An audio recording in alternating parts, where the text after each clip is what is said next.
সকালবেলায় এক কাপ চা না হলেই তো না। পুরো রাস্তা ফাঁকা হয়ে আছে আমাদের এই সাইডে।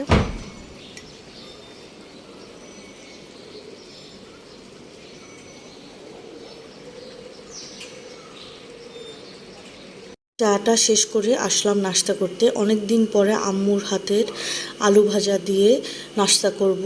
তো আলু ভাজাটা খেয়ে মনটা ভরে গেল। একদিকে হচ্ছে অনেক দিন পরে সকালে নাস্তা করলাম, আরেকদিকে হচ্ছে আম্মুর হাতের রান্না খেয়েছি। তো আলহামদুলিল্লাহ নাস্তাটা শেষ করে ফেললাম। এরপরে সাবাহাত হচ্ছে মুয়াজ উঠেছে, এরপরে সাবাহাত বাচ্চাটা মুয়াজকে নিয়ে একটু খেলাধুলা করছে। আর মুয়াজও তার আপুকে পেয়ে কি খুশি, কি হাসি, আর হচ্ছে কি কথা স্টার্ট দিয়েছে। ইদানিং আম্মুর বাসায় আসলে সময় কখন কিভাবে চলে যায় টেরই পাই না। মুয়াজকে নিয়ে আমাদের এই কিউটের ডিব্বা বাচ্চাটা মাশাল্লাহ মাশাল্লাহ এত কিউট হয়েছে, আর এত কুকু করে কথা বলার ট্রাই করে, সেটা দেখে আমাদের এত এত ভালো লাগে। তারপর একটু দুষ্টুমি শেষ করে এরপরে আম্মুর হাতের লাচ্ছা সেমাই খেতে গিয়েছি।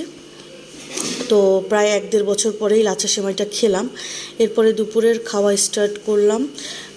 2-3 দিন থেকে খেতে ভালো লাগছিল না, তাই একটু করলা ভাজি পেয়ে আর হচ্ছে ভর্তা পেয়ে ভালো লাগলো। আর সাবাহাতের জন্য একটু মুরগি নিয়েছিলাম, সেটা দিয়ে সে খেয়ে নিল।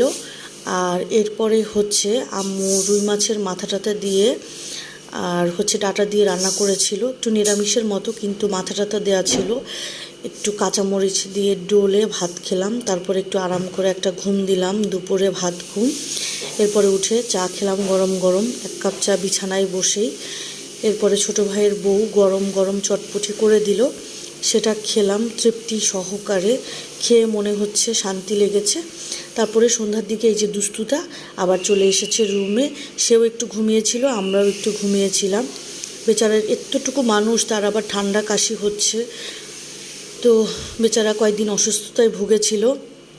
সবাই বাচ্চাটার জন্য একটু দোয়া করে দিবেন, যাতে বাচ্চাটা আবার সে আগের মতো দুষ্টু দুষ্টু দিতে পারে। ইদানিং সে চুপচাপ হয়ে গিয়েছে, একটু বেশি দুষ্টুমি দিতে পারে না, আর একটু পরপরই ঘ্যান ঘ্যান করে।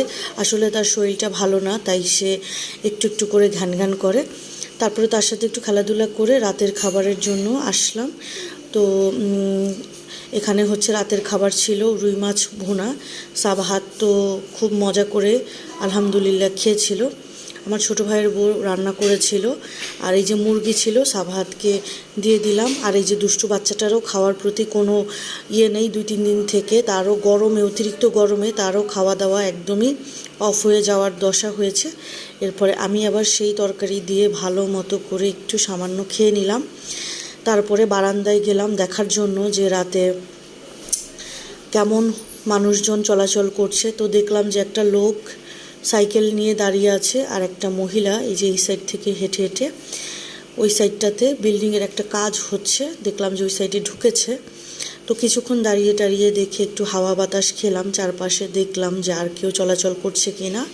তো যাই হোক এরপরে চলে আসলাম রুমে। তো আম্মুর এখানে আসলে ইদানিং বড় ভিডিও করা হয় না, একটু টুকটাক খাওয়া দাওয়ার ভিডিওগুলোই করা হয়, তাই সেগুলোই আপলোড দেওয়া হয়। তো আজকের ভিডিও এ পর্যন্ত। আল্লাহ হাফেজ।